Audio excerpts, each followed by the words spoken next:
Olá, bem-vindo ao Psicologia e Propósito. Hoje a gente começa a nossa edição desse podcast com muita alegria por ter a sua companhia, sua audiência e nos permitir entrar na sua casa, seja pelo seu celular, computador, televisão, aqui para a gente conversar sobre assuntos que têm a ver com saúde mental.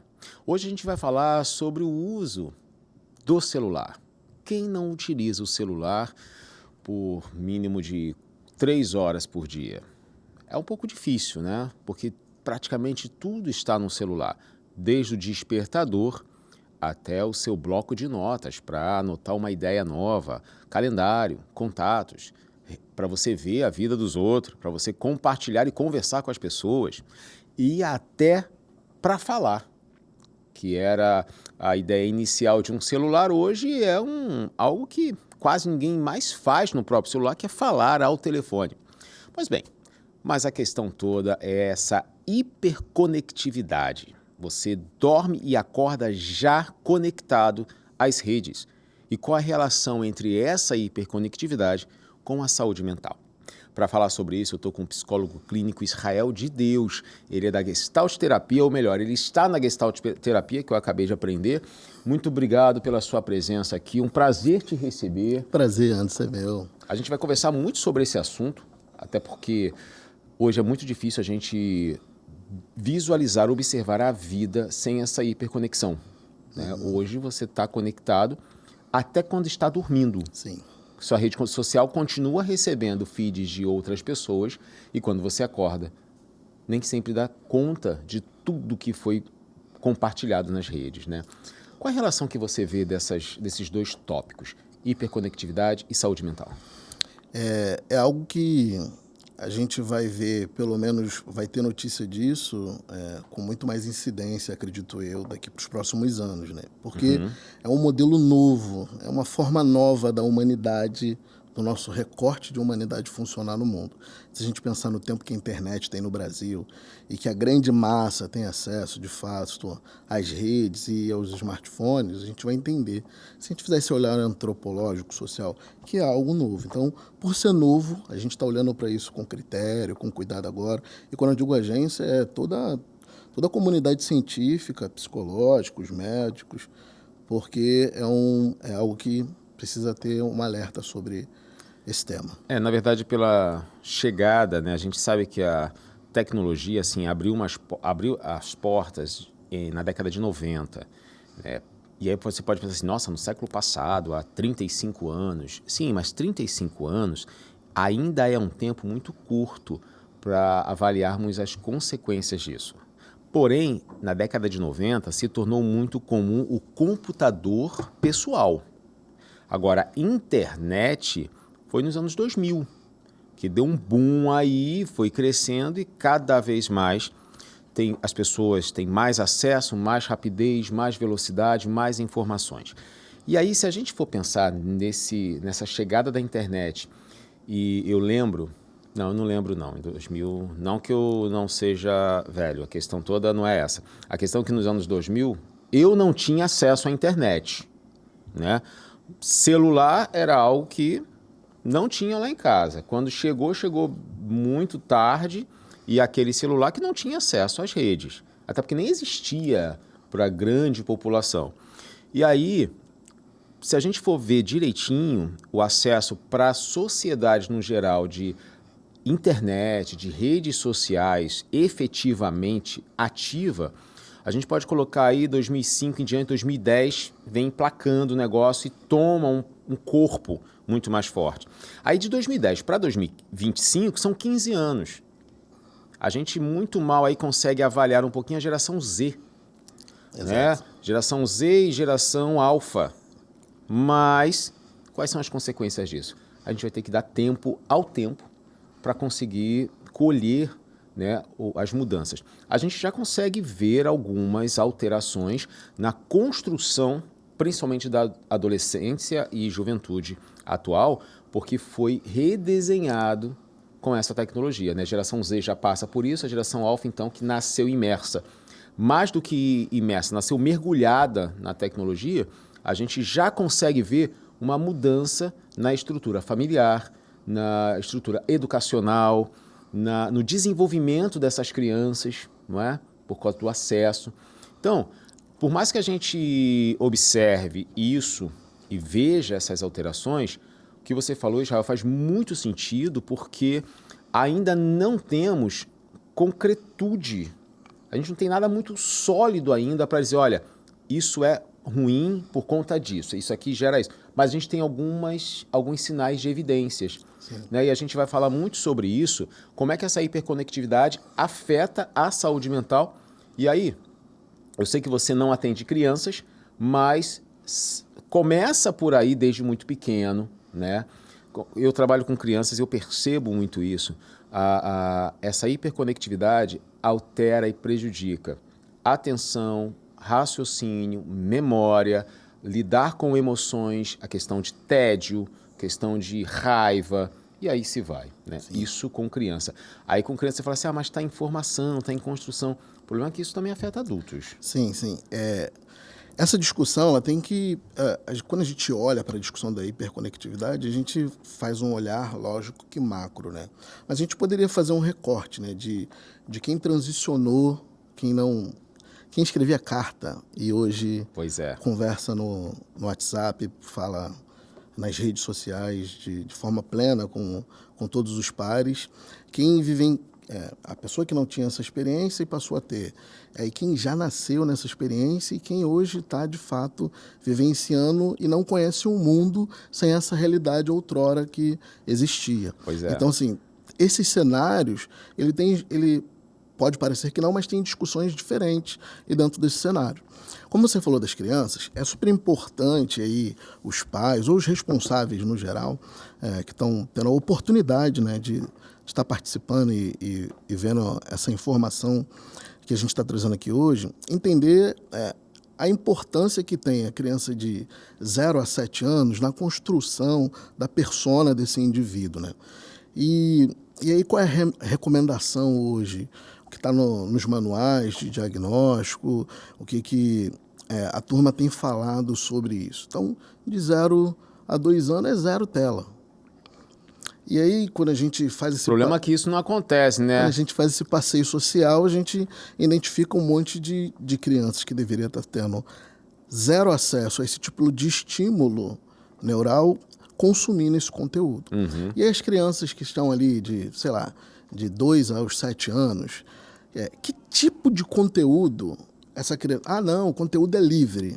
Mas não é porque é livre que a criança tem que consumir aquele conteúdo que está na rede.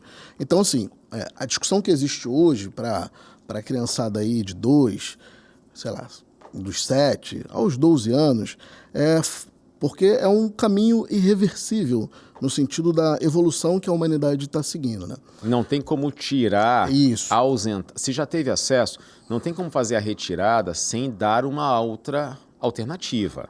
A ideia é, quanto mais tempo a criança puder ter longe ou distante da tela, melhor para o desenvolvimento dela. E a gente pode passar por esses elementos do porquê disso. Mas, assim, a discussão é do que essa criança hoje, esse adolescente, está se nutrindo.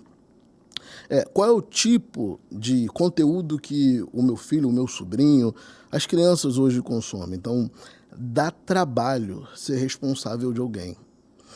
E ter um tutor chamado rede social para fazer isso por mim, parece-me ser a moda que a gente vivencia nesse momento.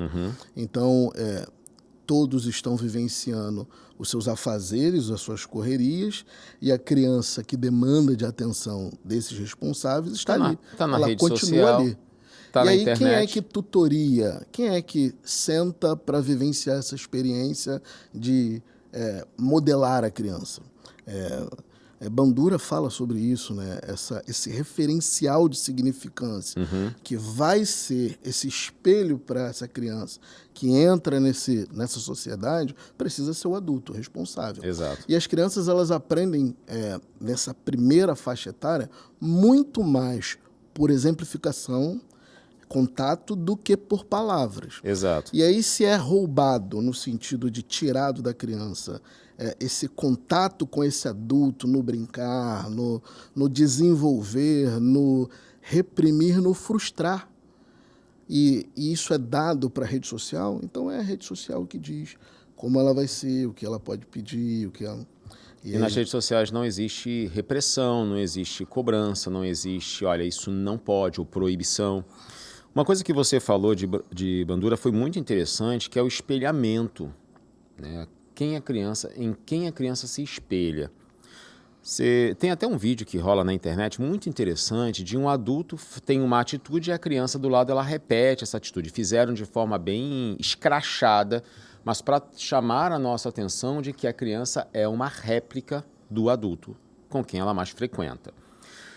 Tanto que às vezes me deparo com crianças que são agressivas e os pais falam, não, mas em casa ninguém bate nela. Mas alguma coisa ela vê para repetir aquilo. Sim. A criança, o filho, o sobrinho, né, o neto, é o reflexo da família. É através da criança que a gente percebe os sintomas da doença familiar. E, gente, isso é em todos os lugares, tá? Ah, mas o meu filho é super bem educado, ele fica com babá todos os dias. Então, esse pode ser um problema. Cadê a figura da mãe e do pai? Tá? Aí a gente nem vai mergulhar nesse quesito, senão a gente vai ter que fazer uns 3 ou 4 podcasts para falar sobre isso, que é muito extenso. Mas a utilização do celular, essa hiperconectividade, a conectividade ela existe. Sim, o problema, o que chama a atenção no tema de hoje é esse excesso de conectividade, né? E como é que você caracteriza essa hiperconectividade nos dias atuais? Só o fato de estar no celular já é o prejuízo, já é um problema? Não. De novo, né? A forma que a gente funciona globalmente hoje, conectado, é um caminho que a gente vai trilhar daí para frente. Uhum. E a gente poderia caracterizar a hiperconectividade como os excessos. Sim. E aí, assim, longe da psicologia aqui, eu acho que também não é a ideia do programa ditar o que cada pessoa tem ou não tem que fazer com o seu tempo, mas o indivíduo ele precisa entender, e aí, assim, eu preciso estar olhando para mim. A gente começa essa discussão de um outro lugar, né? O que é excesso?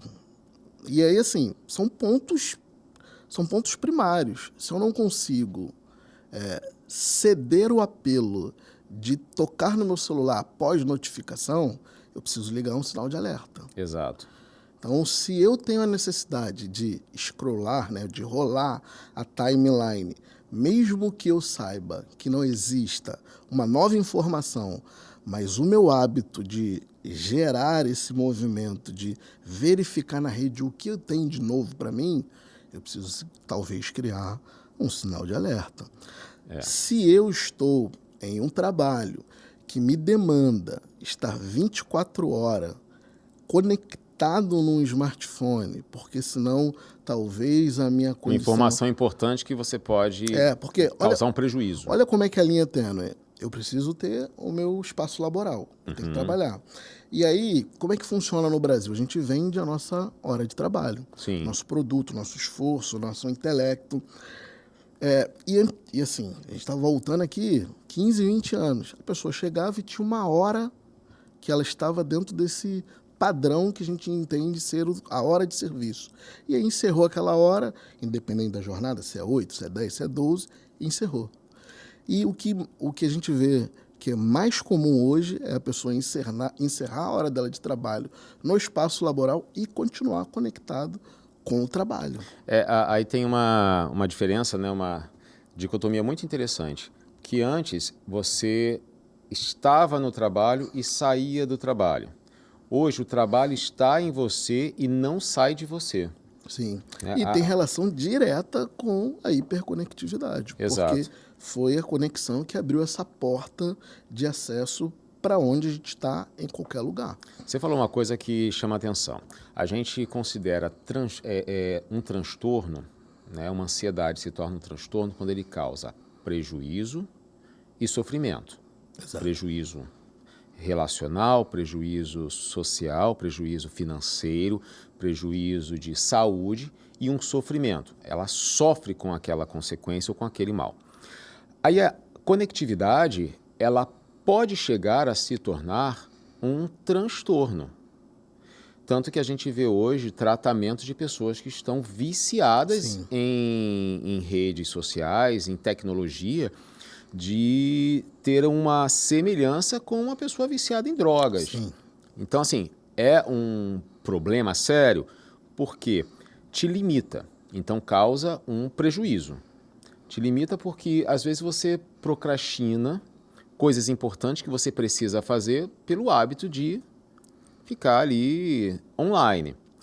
Outro é quando você atrasa as suas demandas porque perdeu o tempo, perdeu a noção de tempo Sim. nas redes sociais. E é incrível como você fica 1 hora nas redes sociais e você não percebe. Sim. E aí isso tem a ver com também, e aí a gente pode estar discutindo isso, não é a minha área de saber específica, mas acaba perpassando pela nossa escola de saber, né?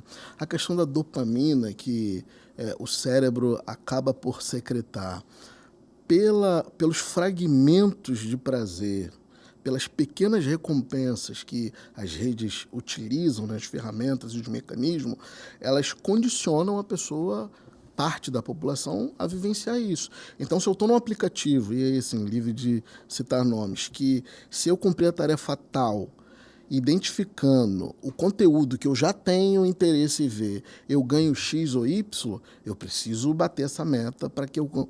E assim, sistematicamente, a reprodução, tudo que a gente repete de forma sistemática, a gente fica bom naquilo. Inclusive as coisas ruins. Exato. Às vezes, mais rápido as coisas ruins que as coisas boas, né? Do que as boas. Porque você trouxe a questão da dopamina, que é um neurotransmissor que é lançado, liberado entre um neurônio e outro, e aquele momento ali que a gente chama de sinapse, essa dopamina fica ali até ser resgatada por outro neurônio, aquele pedacinho dá uma sensação de prazer muito grande. E aí os vídeos que a gente fica assistindo, e os vídeos são muito rápidos, então você assiste, passa outro e vem outro que te prende de novo e vem outro que prende você de novo. Aquilo dali faz com que você fique viciado nesse pequeno prazer. E aí ainda falo, mas é só vídeo na internet, eu não estou fazendo mal algum. Sim. Aí é que a gente se engana, né? Porque existem muitos males quando você vive nessa hiperconectividade, nessa hiperestimulação. Porque uma hora que acabar aquilo, qualquer outra coisa natural não vai gerar a mesma quantidade de estímulo. Sim. E assim, eu volto de novo lá no início da nossa discussão, que uma coisa é eu adulto, de 41 anos, vivenciando essa experiência de me colocar na condição de vivenciar esses estímulos. Uhum. Outra coisa é uma criança no seu processo de formação. Sim. E aí, assim, o que o cérebro está aprendendo ali nesse processo condicional? Que essa é a realidade. E é. Uhum. É a realidade que aquela criança está experienciando. Até porque o cérebro não consegue diferecer realidade de virtual, sim, tá, gente? Sim, Realidade e imaginação. Para ele é real. E aí o que eu estou dizendo? Então, essa recompensa sistemática, contínua, ela não está na nossa prática diária.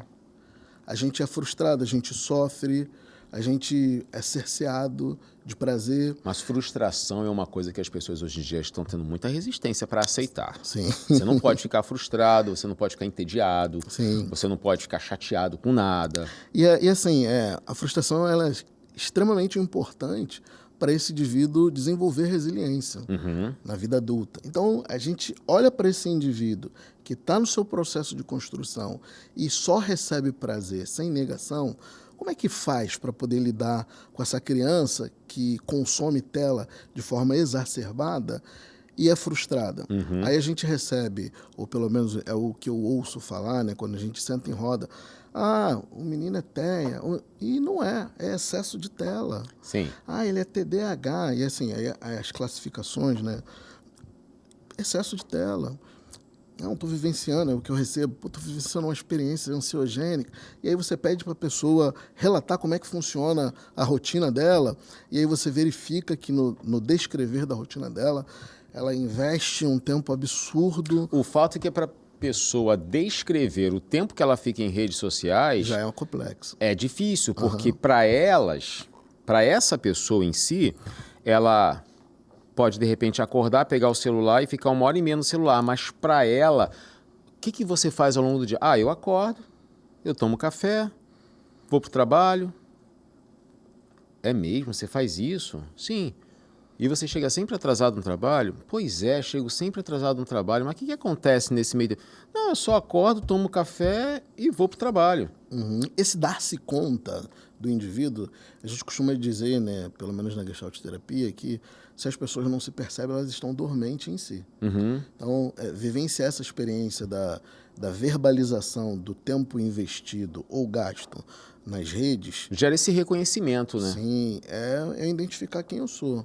A teoria paradoxal da mudança, ela vai cunhar isso de forma muito assertiva, que assim, o indivíduo só muda quando ele reconhece o que é.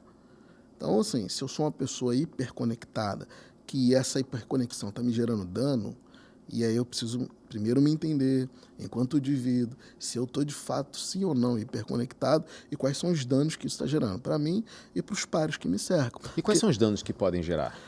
Sim, vários. Se a gente falar da questão nosológica, né, de física, a gente tem ali irritabilidade, a gente identifica esse processo irritadiço nas pessoas que estão ali hiperconectadas na rede, processo ansiogênico, como foi citado aqui, pessoas até que já são identificadas com processos de caminhos de depressão. Assim.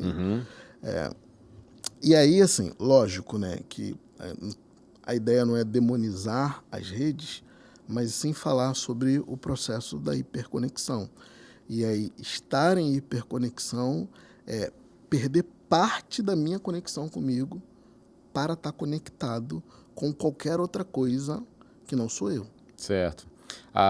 O fato dessas consequências, né, ansiedade, depressão, você ainda tem questões biológicas que são afetadas por isso. A gente falou da dopamina, a gente trouxe que, da mesma forma que causa um vício, se eu não tenho isso, eu sofro de abstinência.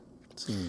E, gente, já tem pessoas sendo levadas para emergências por abstinência às redes sociais. Sim, sim. Tá? Isso é real. Isso não é uma historinha que a gente conta aqui para alertar ou assustar você para tomar cuidado com o tempo que você utiliza no celular. Como o Israel falou, quem somos nós para dizermos o que você deve e não deve fazer? Isso a gente não faz nem na clínica. Tá? Embora a maioria dos pacientes esperam que a gente diga isso. Sim, verdade. Mas não, essa não é a nossa missão, nem o nosso papel, e não podemos ir contra a ética da psicologia, que a gente não está ali para ditar o que o outro deve fazer, e sim ajudá-lo a descobrir, se autoconhecer e perceber o que é útil e o que não é útil para ele. Sim. Numa das sessões que eu estava realizando, era uma mulher adulta, casada, mãe atípica, e pontuou algumas coisas do relacionamento. Eu falei assim, olha, é você quem tem que dizer se vai investir no casamento ou não. Embora eu seja a favor de investir no casamento pelas minhas crenças, por aquilo que eu admiro, acho... Não, casamento é algo muito sério. Não se desfaz casamento assim. Mas, mesmo assim, eu não posso chegar e falar assim, não, você tem que fazer o possível e impossível. É a pessoa quem precisa descobrir isso. A gente pode ajudá-la a perceber o quanto isso é importante. Agora, quando você investe esse tempo nas redes, na utilização do celular, e a gente se refere muito a celular porque tá difícil agora a pessoa ficar num computador de mesa. Sim. Né? O celular tá na mão, tá na rua. Sim. As pessoas andam na rua. Gente, no Japão, o semáforo é na calçada. Porque as pessoas não olham para cima, elas vão... tá vermelho, então para aqui. Quando fica verde, elas atravessam. Sim. É algo que parece que faz parte. A gente volta... Na comunicação, a gente tem um escritor, né, um estudioso que lançou livros e lançou a teoria, uma das teorias, né, que é McLuhan, que na época retratava o rádio, a extensão o celular é a extensão do indivíduo hoje. A gente vê, né, que o camarada falou isso há décadas atrás e hoje você coloca um óculos que você consegue, pela lente, ver o Google Maps e saber para onde você vai. É uma extensão sua. Se é uma extensão sua, aquilo faz parte e gera consequências, principalmente na saúde emocional e na saúde mental, porque você começa a pensar a partir daquele dispositivo. Sim. Uma das coisas que a gente vai discutir no próximo bloco é como essa hiperconectividade afeta a saúde mental pelo viés da comparação. Como dizem, a grama do vizinho é muito mais verde que a minha. Então, isso tudo afeta a autoestima, afeta a autoeficácia, afeta o que você enxerga de si mesmo. Eu estou tão conectado na vida de quem eu sigo, né, porque eles fazem viagens tão boas, tem fotos uma família tão perfeita, que olha, mas e a minha? E eu? E as minhas viagens? Mas talvez, só porque ele vai para Maldivas e você não vai para... Ok, mas você faz, é a sua realidade. A gente vai abordar muito sobre isso. E também, como a gente pode dosar isso no nosso dia a dia. Não podemos, como o Israel falou, demonizar a tecnologia, o celular, porque se fizéssemos isso, estaríamos agindo da mesma forma quando a TV foi criada lá na década de 60, que demonizaram a televisão, que era um problema que... Hoje a gente tem a TV, a gente teve a TV por muitos anos como o principal meio de comunicação para a grande sociedade, para uma sociedade massa. E aí você ali aprendeu muitas coisas, muita coisa também errada, mas muita coisa boa. Sim. E aí a gente se depara com a internet, com a tecnologia, com o celular hoje, que a gente precisa ter esse equilíbrio, esse ponto de vista. Essa experiência de referenciar o outro para o meu padrão, isso vem, sei lá, desde a escola. A gente entra na dinâmica relacional social com esses apontamentos, né? Você está numa competição de você... fulano tirou 10, você tirou 8. Exato, exato. E às vezes dentro do núcleo familiar, que é um equívoco grande também, de comparar um filho com outro, ou um filho com um sobrinho. O fulano de tal fez isso e você não está aí. Fulano de tal... Vocês não sabem como isso é ruim, gente. Nossa, isso é um prejuízo gigante. Sim, para o desenvolvimento é muito, é muito. Então, assim, a gente chega nessa conexão com múltiplos pares, que não são só os que a gente consegue ver na nossa limitação... Pessoalmente? Regional ali do nosso espaço físico, mas também com a ampliação da virtualidade. E aí, assim, de novo, quem está dormente em si tem dificuldade de saber quem se é, não está olhando para dentro, não está conseguindo se perceber na dinâmica do mundo, o que eu tenho feito, qual é o meu propósito, para onde eu estou caminhando. As pessoas que estão só sobrevivendo, vamos colocar nessa percepção, elas tendem a cair com maior facilidade em armadilhas como essa. Então, a rede, e aí a gente coloca... Essa grande rede global, ela vai apresentar essa enxurrada de outras possibilidades de mundos diferentes de você. E aí, fora isso, ou paralelo, secundário a isso, existe uma dinâmica que funciona nas redes das pessoas apresentarem o que é belo. É verdade. Na verdade, acontecem dois grandes grupos, né? De trabalhar-se com o trágico, que atrai muita atenção, ou com o cômico, que apreende muita atenção, né? Estou só me divertindo. Mas o pano de fundo disso é apresentar o que é belo. Olha o que é bom para mim. E não existe problema algum da pessoa vivenciar a sua experiência de passeio, de conquista, de ganho, e externar isso para os seus pares, para quem ela considera colega, amigo, é zero problema. A grande questão está, de novo, em como eu, conectado a esse mundo, consigo me perceber sendo afetado e afetando-o. Isso aqui que eu estou postando é uma recordação para me memorar mesmo? Ou isso aqui eu quero mostrar algo para alguém? Ou para alguma coisa? Isso que eu estou absorvendo é para o meu crescimento, ganho, desenvolvimento? Ou é para me entristecer e comparar-me com o outro? Então, de novo, não existe uma régua que faça essa mensuração. Até porque cada pessoa é uma. Exato, né? A gente não consegue. Eu posso admirar um outro psicólogo e falar assim, caramba, olha o conteúdo que ele tem, o que ele sabe, as pesquisas que ele realiza, os atendimentos que ele faz, como é que ele lida dentro da realidade da psicologia. E aí eu posso falar assim, caramba, olha só, esse cara é muito bom, eu sou muito ruim. Eu posso colocar o outro. E aí, na terapia cognitiva comportamental, a gente chama isso de maximização e minimização. Eu maximizo tudo que esse outro psicólogo faz e minimizo tudo que eu faço. Eu desconsidero todo o meu positivo, mas valido todo o positivo do outro. Recentemente eu estava gravando um Minuto de Cuidado, que é um interprograma do canal, falando exatamente sobre essas comparações e como essas comparações são injustas. Sim. Porque você sempre vai se comparar com o outro que aparentemente é melhor que você. Ninguém se compara com alguém e fala assim, isso aqui sabe nada. Não vai se comparar com alguém que você acha ser inferior. Você sempre vai pegar alguém que você considera superior para se comparar, porque é como se ele fosse o padrão. E aí, você fala muito de recorte, né? Acho que na Gestalt deve ser um termo muito utilizado para a questão de figura funda, então vamos recortar o que é prioritário para a gente agora. É muito comum nas redes sociais você postar aquilo que você acha bonito. Sim. Né? Você falou do trágico. Eu vejo até algumas postagens trágicas quando pontua o luto, né? E é bem pontual mesmo.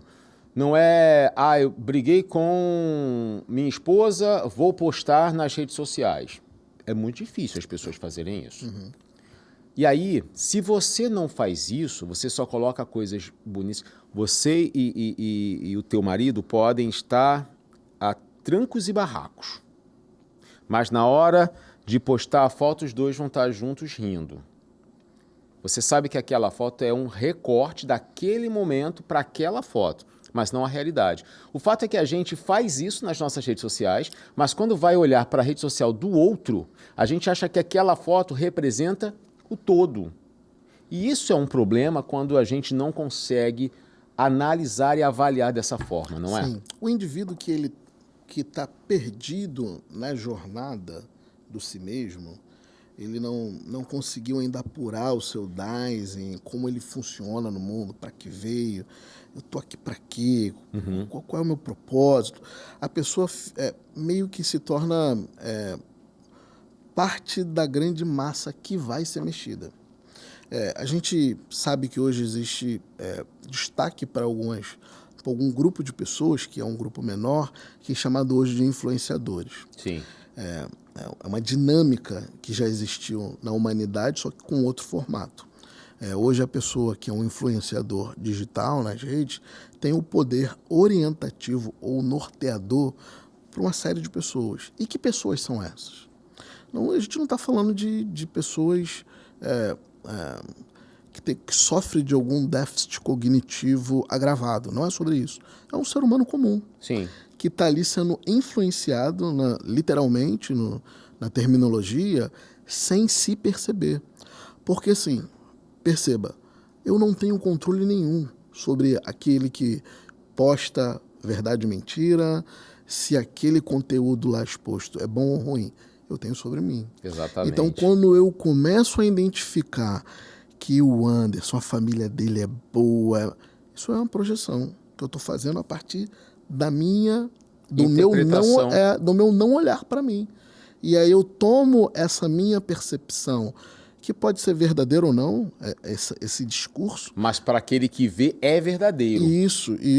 Eu tomo essa percepção e adoto isso como a minha verdade, que pode me colocar numa condição de desvalia. Uhum. E aí, se eu não me percebo, de novo, enquanto indivíduo caminhando na Terra, isso pode ser extremamente prejudicial para o meu desenvolvimento social, psíquico, emocional, fraterno, porque aquela pessoa que era o meu igual, que está, sei lá, está em ascensão profissional, financeira, sei lá o quê, e aquilo ali começa a me trazer um problema emocional, e eu não acende luz nenhuma, não tem nenhum parâmetro, e dentro de mim, eu comigo mesmo, então a gente tem um problema. Exato. Eu estou preso com a hiperconectividade porque aquilo ali acaba se tornando um movimento Tem pessoas que de ciclo. são tão viciadas nisso que elas visitam, revisitam e frequentam as redes sociais daquele outro, que são os famosos haters. Que fica lá, sugando, né? Sugando a vida do outro, como se aquela vida ali nas redes sociais é a vida ideal. Sim. Mas como eu falei, aquilo é um recorte, é um momento, pode ser um vídeo ou uma foto, de uma pessoa que tem um conjunto de informações.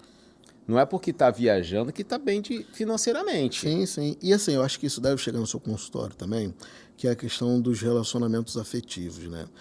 Há algum rompimento por alguma questão e um dos pares que não conseguiu elaborar essa perda relacional vivencia a experiência do flagelo de constantemente, sem se perceber, é claro, constantemente está indo verificar o que o seu antigo par, o seu ex, está vivenciando lá de experiência.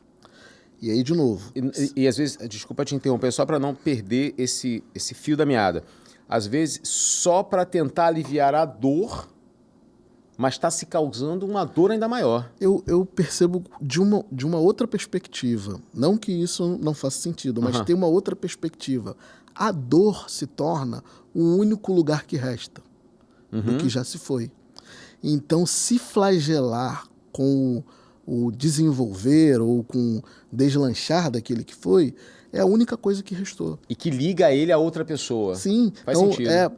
Eu fico aqui, sabe? E de novo, a hiperconectividade que coloca o ser humano nessa condição de vulnerabilidade por não se perceber. Gente, essa ligação, né, e essa busca pelo flagelo de se machucar ainda mais, às vezes é uma forma que você não percebe, é apenas uma estratégia para conseguir lidar. Eu não consigo, eu tenho que ver, e eu vejo ele com a outra, e isso me incomoda, isso me dá raiva. Tá, o quanto isso te machuca? Às vezes é melhor, talvez, tirar ele da sua rede social, então você sair da rede social. Só que a gente, por não se conhecer, a gente não vai priorizar coisas que são importantes para a gente, né? A saúde mental, ela envolve autoestima, autoeficácia, autoconhecimento. A gente precisa ver o que realmente é bom para a gente. Não tô me referindo a que, se me faz feliz, tá bom. Não tem nada. Gente, eu sou muito contra essa ideia de que o que importa é eu ser feliz, então não posso ser negado, frustrado. A minha vontade está acima de tudo. Eu não sou a favor disso, até porque não estou falando nem de um ponto de vista espiritual. Estou falando de um ponto de vista humano. Porque nem tudo que faz bem para você naquele momento vai ser bom para você. Tem pessoas que gostam de tomar várias bebidas alcoólicas. Porque aquilo ali me faz bem, eu me sinto bem. Tá, mas aquilo é bom para você? Depois o seu fígado agradece com uma cirrose hepática. A escolha é sua, não é? Quando eu estou com os meus amigos, a gente faz as carreirinhas de drogas e usa droga, aquilo é a maior vibe, a gente se diverte, é bom, dá uma... Pode fazer bem para você naquele momento, mas não é bom para você. Tem uma diferença de bem bom aí bem grande. E aí a gente acaba afetando a nossa vida por não se conhecer e não colocar assim, nossos padrões. E aí vai pelo padrão do outro, né? Pô, o cara lá sai com um monte de mulher e tem 500 mil seguidores. Você acha que 500 mil seguidores e sair com um monte de mulher traz algum benefício para ele? Mas traz. Mas a gente sabe. E aí a gente acaba fazendo uma interpretação do outro como se o outro fosse muito melhor que a vida do outro. Mesmo desestabilizada, mesmo fora dos nossos valores, tem gente que ainda aplaude o outro por viver assim. Sim. E às vezes, nessa discussão do desejo ou da idealização do outro, existe a negação do si. Então, vou fazer uso desse exemplo que a gente trouxe só para poder gerar o mesmo contexto. Então, eu primeiro nego que ter várias mulheres é bom, e aquele cara lá tá errado. Só que eu continuo vivenciando, acompanhando essa experiência. Então eu volto de lá, de novo na teoria lá. Eu preciso aceitar que eu sou o cara que também quer ter várias mulheres. E eu sei que isso é ruim. Ou pelo menos me disseram que é ruim mesmo. Ou aprendi desde pequeno que isso não é correto. Sim, e aí a gente volta assim, esse indivíduo ele precisa entrar para dentro dele mesmo, para falar sobre princípios, valores e estar se conhecendo. Porque quando a gente vai para esse lugar matricial do desenvolvimento, do crescimento pessoal, essas coisas que estão à margem, elas ficam delimitadas pela minha fronteira de contato. Uhum. Eu não permito, porque eu me desenvolvi e expandi. Sim. Agora, quando qualquer coisa me toca, tem o poder de me levar para lá e para cá, é como se eu fosse, de fato, uma folha... Você implodiu. Isso, ou eu me torno uma folha seca, sendo levado pelo que está aí. Pois é. E aí o que está aí é qualquer coisa, de fato mesmo, que está aí. Talvez os valores do outro que você acompanha nas redes sociais são uns, mas os seus são outros. Mas reconhecemos os nossos valores sem uma avaliação, sem uma observação, sem você se conhecer. Às vezes na terapia, dentro do consultório, a gente faz perguntas que o paciente não consegue responder na hora, ele fica uma semana pensando naquilo e às vezes só vem com a resposta talvez na semana seguinte. E esse é o propósito. Gerar uma reflexão, porque quanto mais você pensa, e as perguntas são sempre muito pessoais, muito íntimas, eu não estou falando de intimidade sexual, não, estou falando íntimas mesmo, coisas de, honestidade para você é um valor, mas o quanto você é honesto? Eu não sou tão honesto. Então, peraí, você tem um valor e você tem uma prática diferente. Isso gera um conflito.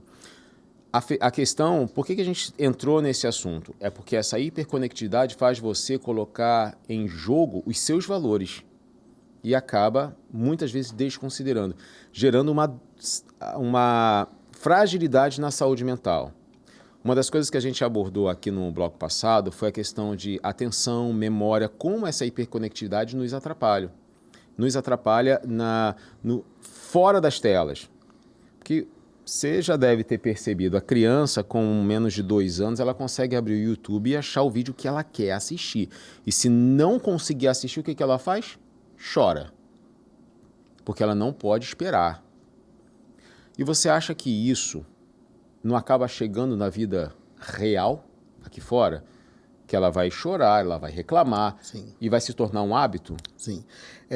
A discussão que parte da primeira infância, ela não é só da primeira infância.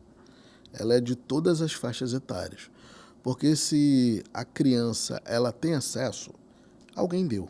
Uhum. Essa criança ela não tem condição financeira, ela não tem capacidade cognitiva para adquirir 2 anos de idade, vou lá comprar um iPhone, mãe. Não funciona, não funciona dessa forma. Então, esse processo ele é muito mais profundo do que o choro da criança. O choro da criança é, de fato, o que está acontecendo por trás de tudo isso.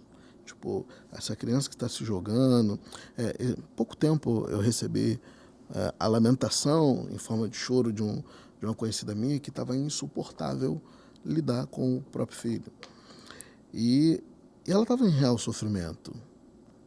Mas ela estava vivendo, a verbalização dela era sobre aquele momento ali, negligenciando o histórico todo de construção para aquele cume ali. Uhum. Que tem a ver com se eu não dou conta de suprir a necessidade, porque as crianças elas têm necessidade de presença, alguém ou alguma coisa vai ocupar esse lugar. Sem dúvida. Então, essa criança que está lá e está aprendendo que se eu tenho um comportamento A ou B, eu recebo essa recompensa, e esse comportamento pode ser o choro exacerbado, a pirraça, a quebra dos móveis dentro de casa, e para suprimir ou para acabar com aquele dano, eu entrego enquanto perda desse diálogo adulto-criança, esse que é a forma que esse organismo se organizou para vivenciar essa experiência relacional.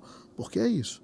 Porque outra criança vai viver a mesma experiência e vai ser cerceada e não vai ter. Exatamente. Essa que recompensamente, corriqueiramente foi tendo aquela recompensa, ela vivencia aquela forma. Ela aprendeu definitivamente a funcionar assim. E isso vai ser levado para tudo na vida. Para tudo. Se esse comportamento ele não for, em algum momento, balizado de forma contundente, ele vai se reproduzir em diversos estágios. Na escola, na faculdade, na vida adulta, é uma tendência a ir para esse lugar. E é muito interessante que eu vejo uma série de pais, né, falando sobre isso, e muito mais as figuras masculinas, de que, pô, cara, fulano de tal, já bati, já fiz isso, pô, não sei o que eu faço para não utilizar mais, não só o celular, todas as telas, no geral. E o comportamento desse adulto é exatamente o comportamento dessa criança, sem se perceber, que é a utilização sistemática das telas. Então, como é que a criança, por observação, extrai esse aprendizado? Peraí, tá falando para mim não usar, mas você continua usando isso daí. Tá muito cedo para você usar o celular, mas o camarada acorda e já fica no celular. Tira o celular, não é para comer com a comida, não. Aí o cara tá aqui respondendo. Pois é. Mas é trabalho. Mas você está respondendo. E assim, fora essas questões da exemplificação, né, por modelagem, tem a questão da relação, que fica extremamente comprometida. Se eu estou hiperconectado e não tenho tempo, se eu não tenho... porque a gente só tem um tempo. Se eu invisto ele na conexão, nas redes, quem está ao meu redor fica sem esse tempo. Não tem como eu estar aqui e lá ao mesmo tempo. Gente, não dá para você reunir a sua família para assistir a um filme e você ficar no celular enquanto o filme está rolando e você está ouvindo o filme. Não é possível. Não vai. Você vai conseguir entender a história do filme? Pode conseguir. Mas a sua família vai perceber que você não está ali. Ou pelo menos não está ali inteiramente. Sim. E isso incomoda muito o filho. Sim. Às vezes o choro do filho, a irritação e a pirraça têm relação direta com a ausência de presença. Falar com a presença vale muito mais do que a palavra. E do que o presente. Sim, sim. Gente, o fato de você estar ali e virtualmente conectado em outro lugar, a criança ela não só percebe, como ela aprende. E ela vai se espelhar em você de forma muito simples. Não adianta falar para o seu filho, você não pode fazer, eu faço porque eu sou adulto, você só tem que fazer o que eu falo. Isso não funciona, tá, gente? Mas funcionou comigo. Funcionou mesmo? Ou você só fazia o que era mandado pelos seus pais porque você tinha medo de apanhar? Que, na verdade, você não fazia por respeito, você não fazia por medo. Não estou falando da educação positiva, não, que você tem que deixar a criança fazer o que ela quer. Não estou falando disso, não, tá? Eu nem vou entrar no assunto de educação positiva. Qualquer dia desse eu falo isso nas redes sociais. Mas o que ele precisa fazer, ele tem que ver você fazendo. Um exemplo bem claro, gente. A criança que viu o pai batendo na mãe, quando ele crescer, ele vai se revoltar com o pai porque viu o pai batendo na mãe. Mas quando ele crescer, ele tem um forte indício de ter registrado esse esquema de que é assim que é o casamento. Tá? Então, exemplo é tudo. Por isso que você pode ensinar falando. Mas se você ensinar sem falar, é para sempre. Agora, só para a gente ir já encerrando, porque daqui a pouco cortam aqui, a gente estoura o tempo. Né? E a gente nem está falando tanto, né? A gente está super sucinto. Estou hiperconectado, Israel. Como é que eu faço para... Primeiro, vamos partir de um princípio que eu já consigo perceber essa hiperconexão. Exato. Né? Eu já sei que eu tenho um problema com isso, que eu perco 3 horas na internet que eu poderia estar lendo um livro. Eu poderia estar estudando, eu poderia estar fazendo um trabalho, eu poderia estar na rua...